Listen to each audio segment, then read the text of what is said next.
Hello, everyone, and welcome to another episode of the Face Your Ears podcast. I'm joined here with my co-host, Justin Hoshella from Michigan. How you doing, buddy?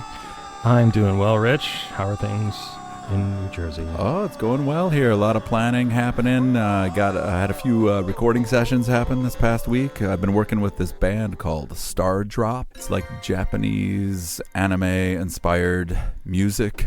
Good stuff happening. How about you? How about on your end? I actually just last night finished a demo for a song for the music project I'm doing called Same Not Same. So I sent that to my friend Jay, and he freaked out. And I was like, "This is great. I love this." And so we've got another single in the pot getting cooked, and that should be out sometime in the near future. So excited to have new irons in the fire, creatively speaking. I had some releases recently. But, I felt like this drought of creativity, and it was just fun the past few days just to work on something fresh and new. So excited about that. That's excellent. Any announcements? One thing I wanted to share with our listeners is Rich and I are starting to venture out into this scary world of YouTube. It's something we've wanted to do ever since we started this podcast, but I think we really wanted to kind of find our voice and our cadence with the podcast, and we feel really confident in that now. So now we're venturing out to YouTube with shorts. So we're starting to upload those. I think our most recent one, we got a copyright strike or something. I was just using some stock audio. Who would have thought? It's not all stock audio is it's created equal, I guess. Yeah. So just need to fix that up. But it's been fun to create some of these shorts, and it's a lot easier than I thought. So definitely keep an eye out for our YouTube shorts. We will put a link to our YouTube channel in the show description, so you can check that out easily. And something else I also wanted to plug is Inside the Mix, which is a podcast that Rich and I had the opportunity and the pleasure of being on with host Marc Matthews. So I was on, I think it was May, and then Rich came on just after me. So you can check out our episodes. We'll put links to those shows in our show notes as well. And speaking of Inside the Mix and Marc Matthews, Rich, do you want to talk about our episode for today? All right. Yes, it is my pleasure to introduce another guest on the Face Your Ears podcast. Today, we have the man that Justin just mentioned. Let me tell you about him. So Marc Matthews is described as the ultimate musical multitasker. As a guitar shredder, producer extraordinaire, and mastering magician, he's done it all. He spent over 8 years in the metal quintet Engraved Disillusion, touring Europe and releasing killer albums that'll make your eardrums bleed. After earning an MSc in Music Engineering and Production from the University of South Wales in the UK, his passion for sharing knowledge led him to become a qualified teacher. He loves teaching other producers how to elevate their tracks from mediocre to magnificent. Marc is the host of the popular podcast Inside the Mix that takes listeners on an intimate journey into the world of mixing. He gets up close and personal with the big names in the industry, providing exclusive roundtable critiques and personalized coaching sessions. Join him for cutting-edge music production tutorials and insightful interviews with Grammy Award-winning audio professionals like Dom Morley, who worked with Adele, and Mike Exeter, who worked with Black Sabbath. If you're passionate about music production and mixing, don't miss this podcast. And here we go. I want to introduce our guest, Marc Matthews. Welcome. Thank you. It's an absolute pleasure to be here. I like that opening gambit as well. There's a lot in there that I forgot. To be fair, that was in my my bio. And that's impressive, doesn't it? It does. Yes. And some of the words, the buzzwords I put in there as well. Make your ears bleed. I don't know where I got that from, but it was heavy music. We played in drop B, so it was pretty heavy. Oh, wow. You'd certainly feel it through the bass, through That's the kick drum. great.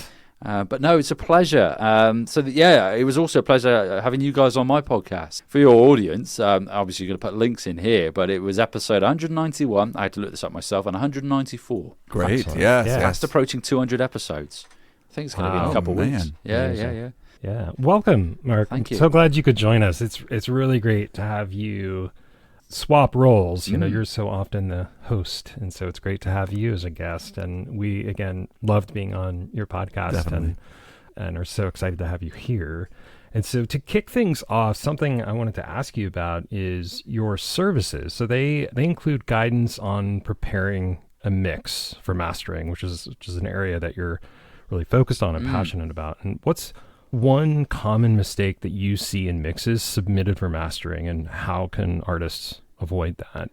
I think a common mistake in terms of the actual mix prep itself is probably sort of stray and erroneous peaks, I would say. In particular, like one shots, could be a snare, it could be a build-up of energy throughout the track. So what I do is, and I'm sure other engineers do as well, and also at the mixing phase, is to import a track into something like RX Audio and just look at the track as a whole and look at the measurements. I can't remember what it's called in loudness in RX Audio, but you can look at all the key meter, all the key details in there, your true peak, your RMS, your integrated LUFS, your short term, your momentary, your sample peaks as well, all that in there. And yeah, one thing I see a lot of, in particular with more sort of beginner, novice mix engineers, which is fine because we've got to start somewhere, right? Are those erroneous peaks, which is going to have an impact on what we call your crest factor, which is the difference between the sort of the peak, the loudest part of the music, and the average level. So you want that really sweeping statement, 8 to 12 dB, let's say, for a good playback on most systems. So one key bit of advice I would give is, if you can, as a mixer, or you're a producer mixing your own music or an artist, is get something like RX Audio. Forgive me because I cannot think of a free version, but there probably is some sort of free or similar free version out there where you can just look at your track as a whole and just look at those waveform stats and just look for those erroneous wild peaks, because that is going to limit that crest factor. And if you don't take those out, then it's going to hurt further down the line in terms of your loudness potential. Now, obviously, when we're mastering, we're not shooting for a target. That's not what we're doing. We're getting it to a conducive level where it's best for the music. But at the same time, if you're having those erroneous, those loudness moments in there, those stray transients, those wild snares or build-up of energy or something, it's going to hurt that further down the line. It's going to require more clipping.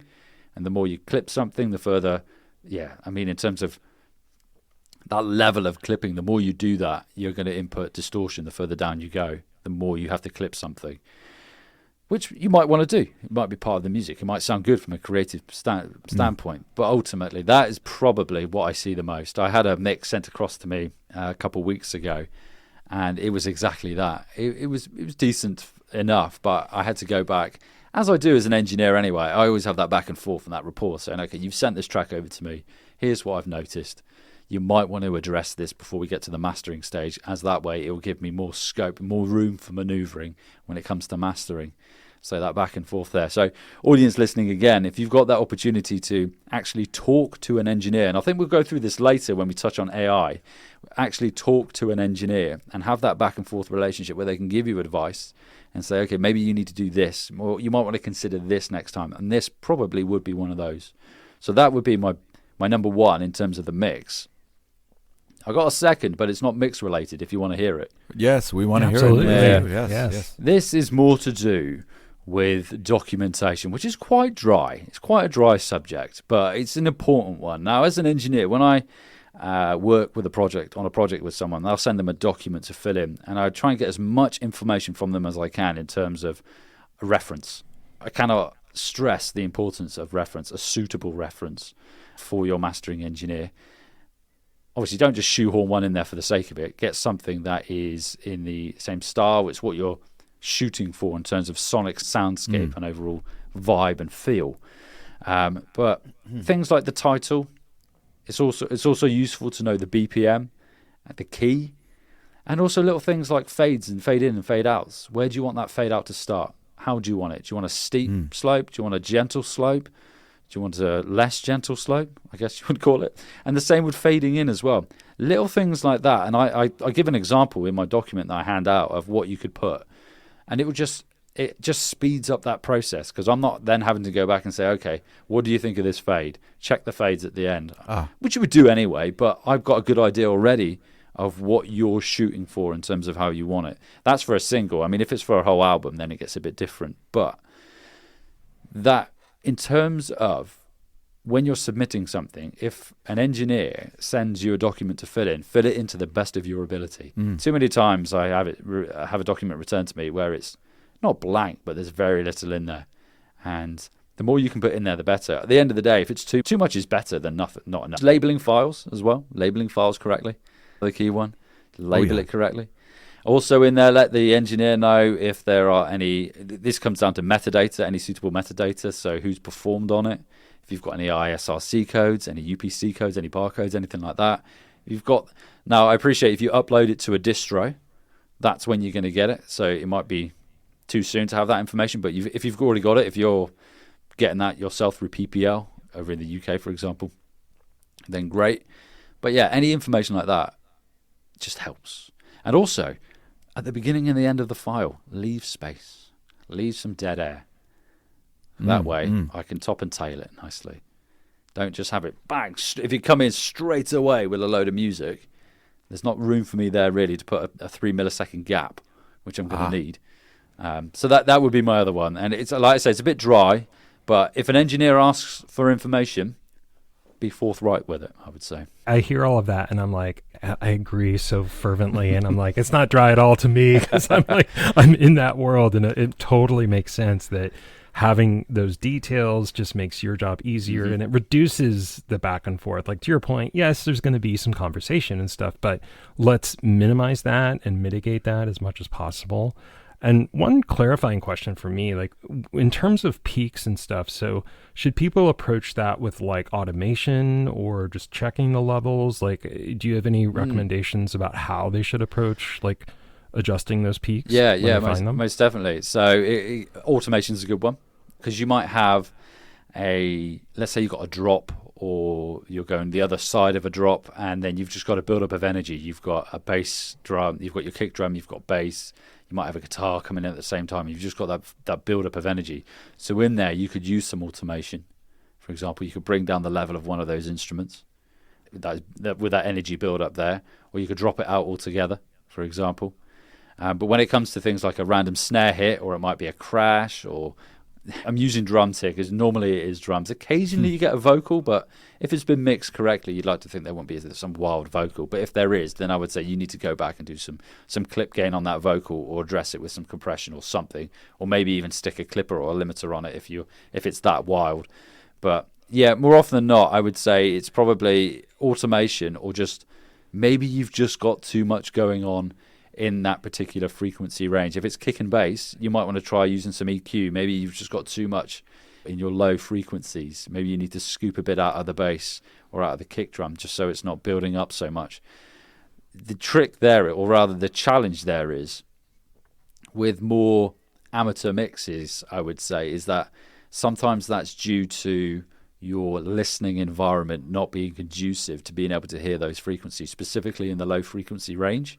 Because if you're monitoring and you haven't got, let's say, a sub really does help, but I appreciate if you've got neighbors, or they're not going to appreciate you just on loop, just that low frequency, boom, boom, over and over again. They might not appreciate that. So that's where headphones can come in, but also things like tonal balance from Isotope, where you can go in and you can visually, you can see where there's a frequency build-up and use that as a reference tool. Obviously, ideal world, we want to be using our ears. However, sometimes, for example, you live in a block of flats, it's 1 o'clock in the morning, you're working on the low frequencies, you probably don't want your sub waking everybody up. I certainly wouldn't want to be your neighbor if that were the case. So little things like that, yeah. So in short, to answer your question, I would use things like automation most definitely, and also consider your sound choices and how they are competing with one another. Have you got a bass and a kick that are operating primarily in the same frequency range with that fundamental frequency of the kick and the bass? You might want to scoop a bit out of one just so you're making space so you haven't got that frequency build up. Yeah. Awesome. Excellent. Thank you for that. That was really great insight. I appreciate it. My pleasure. So, Mark, many artists are tempted to master their own tracks. in your view, when does it make sense to bring in a mastering engineer instead of self-mastering? And to add to that, what do you think about all of this AI mastering stuff that's coming out, all these AI mastering tools? Like I know Logic has built-in mastering tools. You also have sites like, I don't know if you've ever seen eMastered, things like that. What are your thoughts on that? And do you have any concerns with the AI being incorporated into the process? Yeah, I mean, to answer the first one, with regards to when to reach out to a mastering engineer, and I remember having this conversation because I've had other mastering engineers on my podcast, and I think it's a really good learning opportunity if you can experience or spend some time or even just pay for someone to master one of your tracks. Do your due diligence and find someone who's in your sphere of music, and if you can get on a call with them to have a discussion about your track, or even if it's via email, you're just getting back and forth, and just learn what they do and have that feedback loop. Because if you, as a mix engineer, have an understanding of the mastering process and what goes on, it will greatly help you when it comes to finalizing your mix, because you know, as a mastering engineer, or you've got an awareness of what a mastering engineer is looking for in a deliverable of a mix. I'm not saying be an expert, but at least if you've got, this goes back to what I was saying earlier about those erroneous and stray peaks. If you've got an awareness, okay, well, I need to be checking for those before I send it off to a mastering engineer. Little things like that will help you so much in the long term. And going back to what I said earlier about the buildup of low frequency energy as well, which is a common one that we see. It's either too much or it's too little because you can't hear it properly. And just having that awareness, and in an ideal world, you could pick up the phone and say, "Do you mind if I come and hang out with you for a while and just learn a bit about mastering?" Which some will love it, some will do. I've done it. I remember when I was studying, and there was a great guy, Haffold Mastering, up in Glamorgan, Donald Whelan, and I went and spent some time with him, and it was brilliant.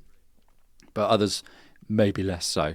But there are some great resources out there as well, online courses that you can do. Again, do your due diligence, because there are a lot of courses, but do your due diligence and just find the one that's right for you.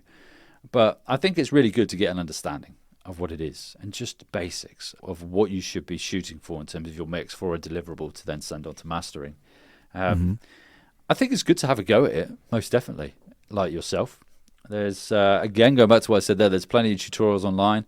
I was just on YouTube just now, and I saw immediately there was a thumbnail saying mastering made simple in Logic Pro, and just little things like that. Go and have a look. They take it with a pinch of salt. Maybe that'd be the wrong phrase, but don't take it as gospel. Just spend as much time as you can, immerse yourself in all this various academia and learning, and just understand. There's a guy on YouTube, what's his name? Nick Lorenzo. Or it might be Nick DiLorenzo, and his YouTube channel, go check it out. There is so much good information on there in terms of mastering, and he gets into the real scientific nitty-gritty of it, which I highly encourage. If you are interested in mastering, go and check that guy out.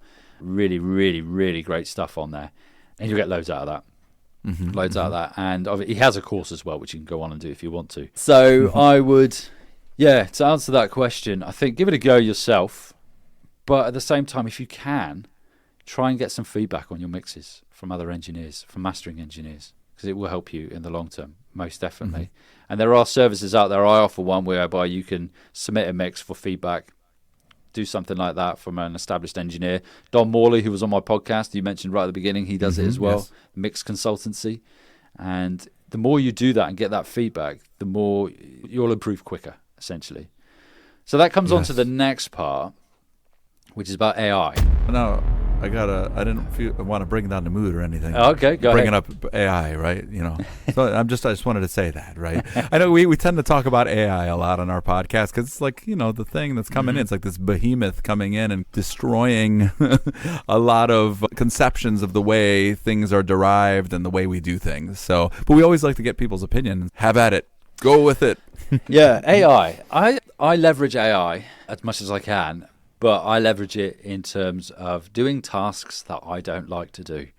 And that isn't music related. That is, for example, I run the podcast and I use AI to help me with proofreading scripts or proofreading episode descriptions or helping me coming up with titles or thumbnail ideas. And that's how I use AI.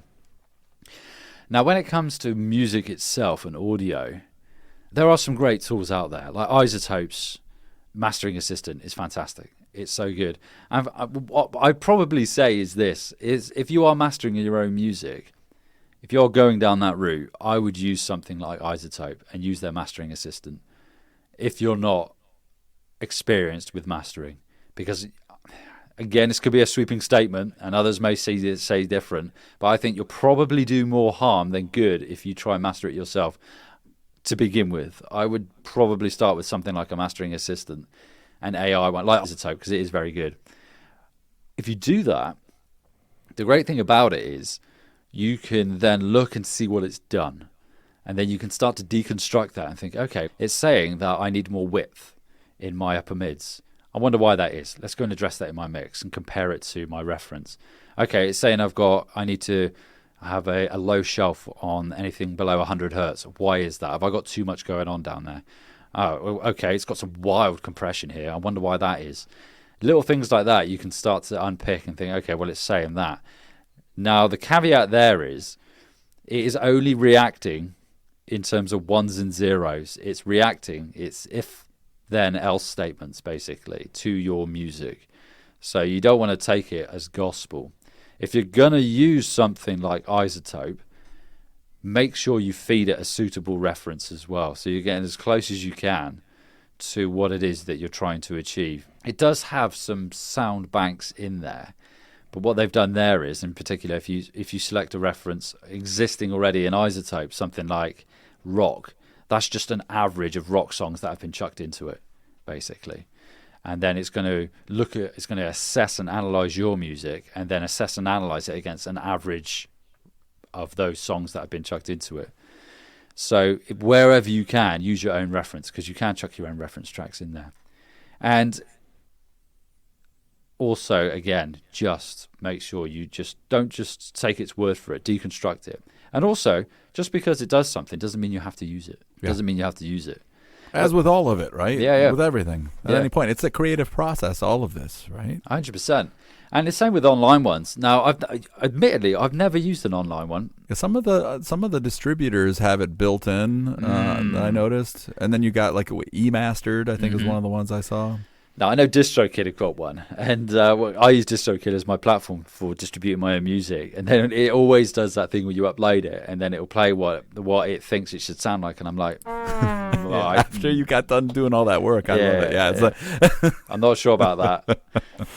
I remember I was speaking to Jonathan Weiner on my podcast, and he said it comes down to ultimately legacy versus just getting something out there. So if you want, his idea was that if you want something that's going to last the test of time, that's when you want to get that physical, that person, that mastering engineer involved, and that relationship and that back and forth. But I think the AI mastering assistants are great if you want to get an overall perception of what your mix could sound like overall. I think with AI, use it to your advantage, but I wouldn't necessarily rely on it. That's what I would say. And nothing is going to beat the human element of creativity, those happy accidents that you get where you move something, or you accidentally chop a loop in half, or you accidentally put a fade on something, and you're like, I actually like that. Or you think, actually, you know what? I like having this extra low end, even though AI says it shouldn't. I like it. So I'm going to leave it in there. And you're not going to get that with AI unless further down the line it becomes even more sentient. And I like that. I think what it makes me think about is agency. So you risk giving up your agency, just going click, and then that's it. That's the master, and throwing up your hands. And so I like where your perspective is in that it's about using it as a tool, using it as a reference, but not necessarily just clicking a button and calling it done. Yeah. It certainly offers a lot of convenience. I mean, that's kind of its whole reason for being. But I think continuing to stay engaged as a human, using the ears on your head and not just your eyeballs. I mean, it's so critical in mixing with all of these really awesome tools that are highly visual. Those are great, but it's not everything. And so, I love that perspective. I think to add to that as well, I don't know about you guys, but I can quickly point out when something is heavily relying on AI. And I've got a playlist, and I remember somebody submitted some music to that playlist, and I was listening to it, and I was just like, you could the lyrics, the vocal, the structure of the song, the sound of it, and I was like, this is clearly it. And then I went on Spotify and I saw it, and it was literally, the artwork was AI as well, and they were upfront saying this is AI, but I think at the moment you'll quickly be able to pick it out as well. And I think if you rely on it too much, even outside of AI-assisted mastering, you will just fall into a bucket of mediocrity, if not underneath, less than mediocre, to be honest. Because we love creativity, we love innovation, and we like listening to things that pique our interest. Music is an exclusively human thing. I mean, it always boggles my mind that one of the first big innovations in AI is all of this music stuff that they're coming up with. It's like, come on, get rid of all the boring stuff. Sorting of data in some office or something. Why are you trying scheduling my dentist appointments? Stuff like that. Mundane. Yeah. Why are you trying to take away the element that we love? That creative element, why are you taking it's weird. But I think it's that love for it that probably made people jump to creating that kind of technology for it, because the person who's at home who doesn't know how to do any of these things, like these specialized skills like mixing and mastering or even singing or playing an instrument, that's probably why those tools were created, for people to be able to do those things quickly and to have the barrier to entry being really low. But what does it do in the big picture? Who knows?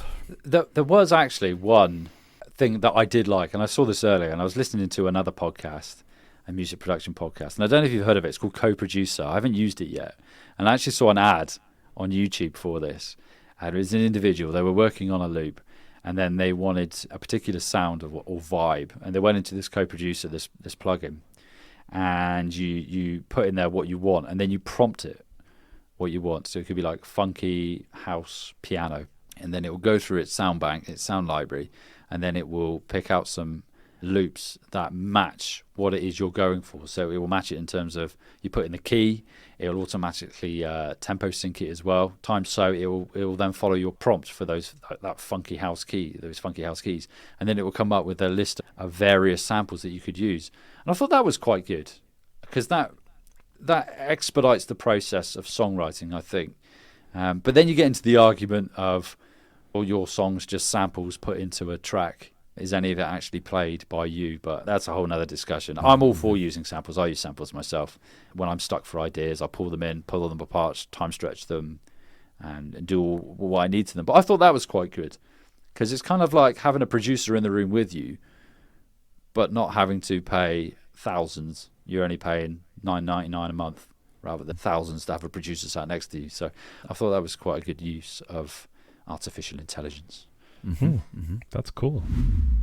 Following this thread of technology and sort of the disruption it can have, one thing technology can do is it puts us in this endless tweaking cycle, right? Because we have so many plugins, we have so many features that allow us to just endlessly tweak a song or sometimes a snare drum and just going ad nauseum on whatever element of the song. That certainly can happen with this abundance of technology. And so what do you think is the biggest mindset shift an artist needs to finish a track confidently? For me, it's good is good enough, I find, because as creators, we are perfectionists, right? I don't know about you guys, but you are. Yeah. And you are also our worst critics as well. I don't think I've ever released a track of my own that I haven't released it and thought, that vocal, I could have done more there, could have done something to that. Yeah. That kick, that bass, just not quite hitting the way I want. But you've got to know where to draw the line, because you get that to that point of diminishing returns.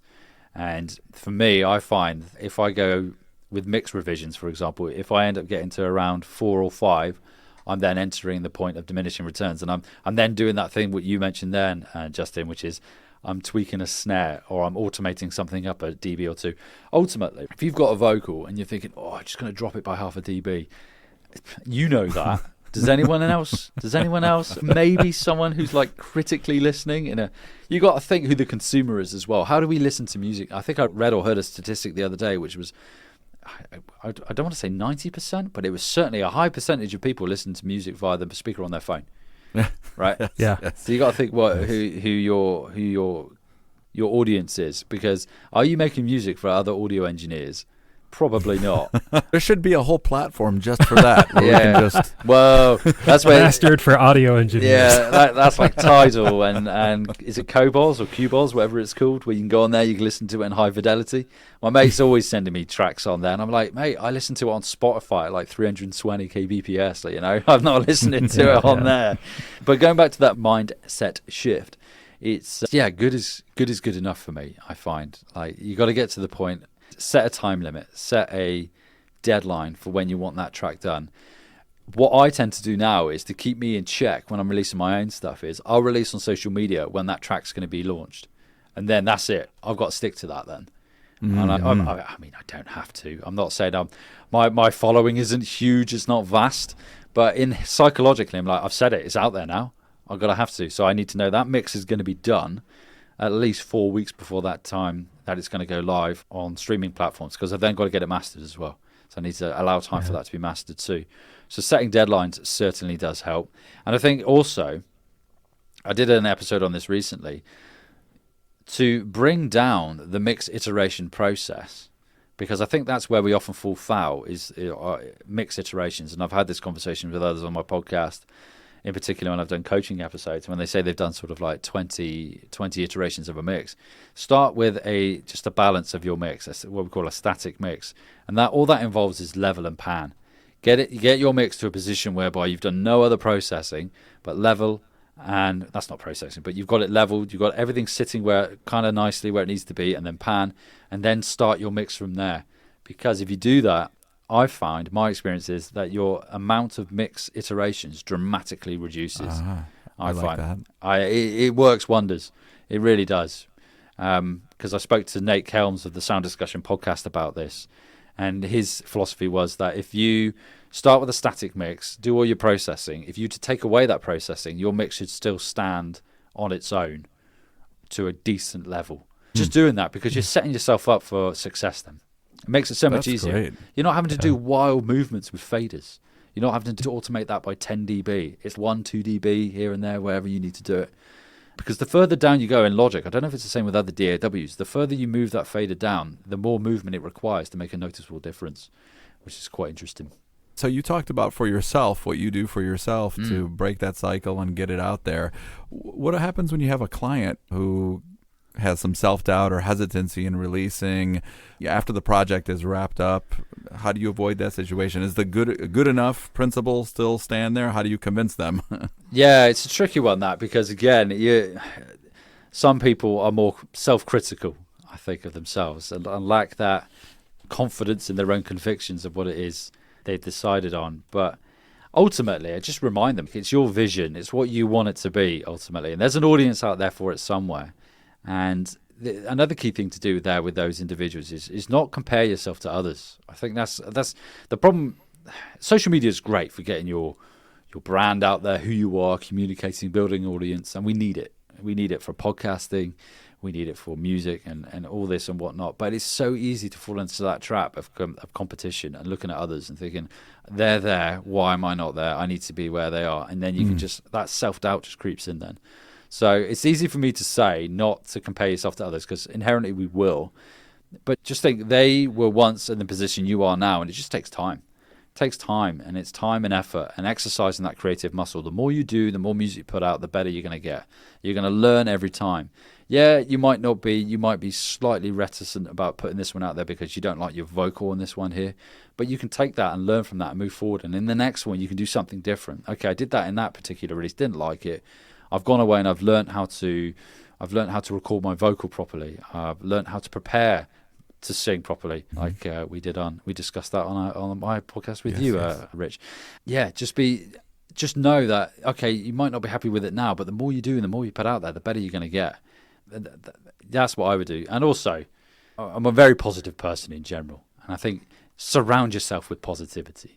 What's the statistic? You are like a sum of the 5 closest people to you. I think it's something like that.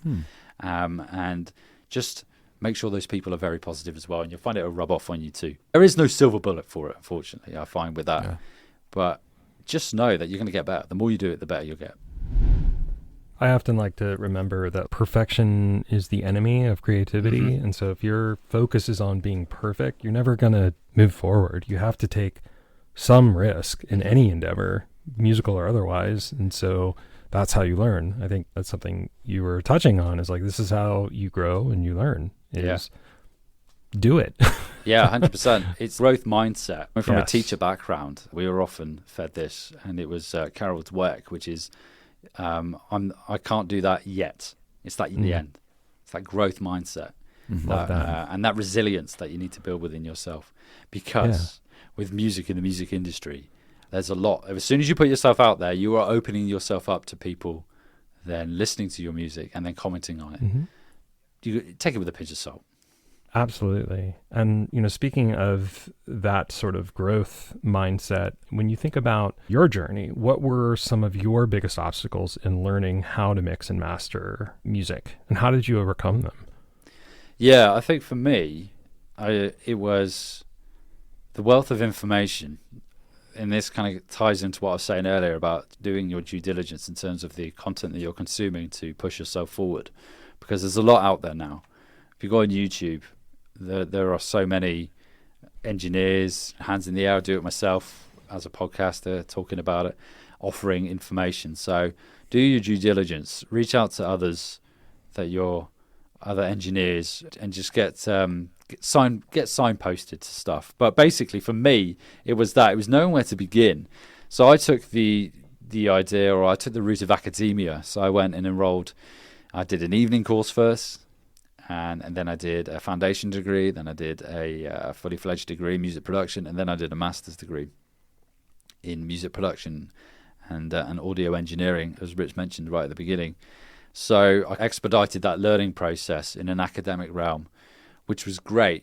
I had a great time doing it, absolutely loved it. Got some great experiences, used some amazing equipment, and also got to spend some time in recording studios with engineers, with mastering engineers as well, through that experience. So that really did help me, because my biggest obstacle to begin with, I remember the whole reason I got into sort of music production, I was in the band and we were recording an album, and I was sat watching the engineer and I was thinking to myself, I want to know why he's doing that, why is he doing those movements, what's going on here? And then I thought to myself, well, how am I going to do that? And that's why I went down the academic route. So that the first obstacle was like, where do I start? Where do I begin? And for me, the academic route was the route for me to do that. For others, it might be they become an intern at a recording studio or something along those lines, which is great. If you can do it, then do it, which will be fantastic. Because you'll get that everyday hands-on real-world experience. Rather than, when I was doing the degree, it was great, but sometimes I remember writing some essays, and I was like, why am I writing an essay on this particular book? I want to be recording and making music. Why am I writing an essay on this? So I suppose you've got to pick and choose your battles with that. But yeah, that was my biggest obstacle, and yeah, I know when to start. And I did a poll on a podcast episode recently on Spotify, and I can't remember the exact poll itself, but that phrase, knowing where to start, where to begin, was the number one pain point for the listeners for that particular episode. I can't remember what the others were, but it's a tricky one. For me, I think you either go down the academic route or you become an intern if you want to get into music production ultimately. Mark, you're a font of knowledge. There's so many other questions that we'd want to get into the weeds with you, and perhaps we will on future episodes. But now we've reached the portion of the episode where we have our lightning round. We like to do this with our guests. So we'll ask you a series of questions, and just give us the first thing that comes to mind. Yeah. Go ahead, Justin, if you want to start it. All right, I'll kick us off. So what's the most memorable production gig that comes to mind for you? Can it be a negative, or can it be a positive experience? Anything. Most memorable. Yeah. Most memorable. Yeah. Well, as soon as you said that, the most memorable one that came into my head, and I've said this on my podcast, I think I mentioned this when I was speaking to one of you guys, was when I was working in a studio, and I wasted beer all over the console. Beer. Yeah. I won't do that again. That sticks in my head. I mean, I was sat there, had an Audient console, band behind me, tools rig on the right, had a can of Foster's on the side, and I just swung around in my chair, swung back and knocked it over the console, and it just died.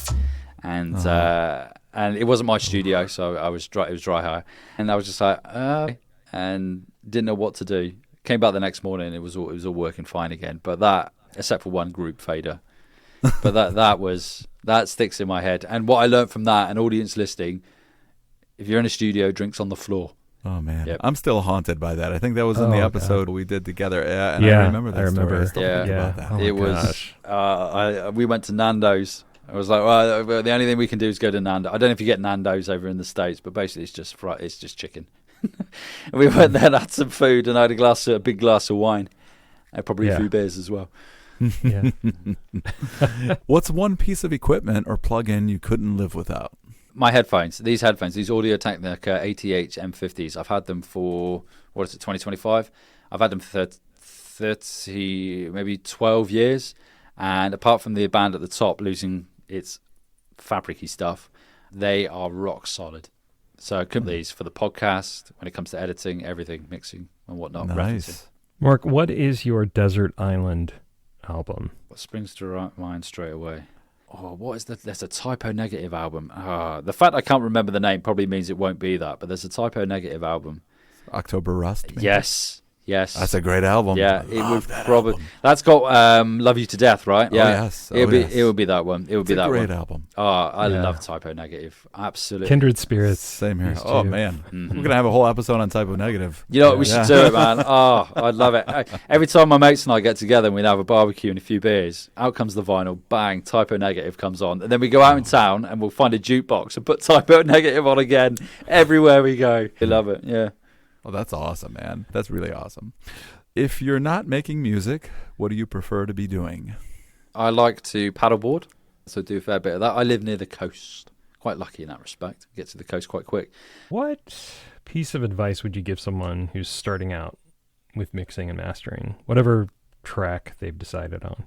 Reach out to other engineers in their sphere of music and just get feedback. People will be very supportive. If you're in the rock genre, you're in the metal genre, you're in synth pop, you're in pop music, just build and reach out to other artists, producers, mix engineers who work in that sphere and build a community, a network that you can bounce back and forth with. Because working in a silo, working as an individual and shutting yourself off, you want that back and forth. Send it out to them for feedback. What do you think of this snare? What do you think of this mix in general? That would be my biggest one, is just have individuals that you can bounce ideas back and forth with. And it will significantly help you progress quicker. Last question. What do you hope the listeners will walk away with after listening to your music or your podcast? You can decide what you want to focus on, or both. Yeah, what they listen to. I think for me, it's the case of don't be worried, because I tailor it towards beginners, intermediates. There are some very technical elements on the podcast as well. But the idea is that we all have to start somewhere. And if you put that effort in and you exercise that creative muscle and you just establish that routine, don't wait for motivation to strike. The only way you're going to get motivation is if you start to work, and then the motivation will happen. For me, that's the way I work, and that's the way I perceive it. If you wait for motivation, it's probably not going to happen. You got to make that motivation yourself. So for me, it's a case of, with the podcast and with the music I have, is everyone has to start somewhere. Don't be daunted by the prospect. Don't worry about the quality of other people's music. Just focus on you, because you will get better the more you do it. The more you exercise that creative muscle, and the more you make mistakes. You learn from mistakes. It's the best way to learn. So that's what I try and get across with the podcast, is like, just put that effort in and you'll get better, ultimately. I love that. That's such a great mindset. That brings us to the end of our episode and the end of our conversation with Mark. And Mark, I can't thank you enough for coming on to our podcast and sharing your wealth of knowledge, to use Rich's term. You are indeed a font of knowledge. I appreciate the inviting me on. It's been a pleasure. And is there anything that you wanted to mention or promote that you have going on that you want listeners to know about? Yeah. So one thing I'm doubling down on, as they say, of late, is my newsletter. So it's entirely free. But you can sign up to my newsletter, and every week it's just full of tips and tricks to help with music production. not just from me, but from other engineers as well. Links to other really useful resources, other podcasts. I've had your episodes in there a few times as well. So it's just a weekly newsletter of useful stuff to help you kick on and create that music that is radio ready and playlist worthy.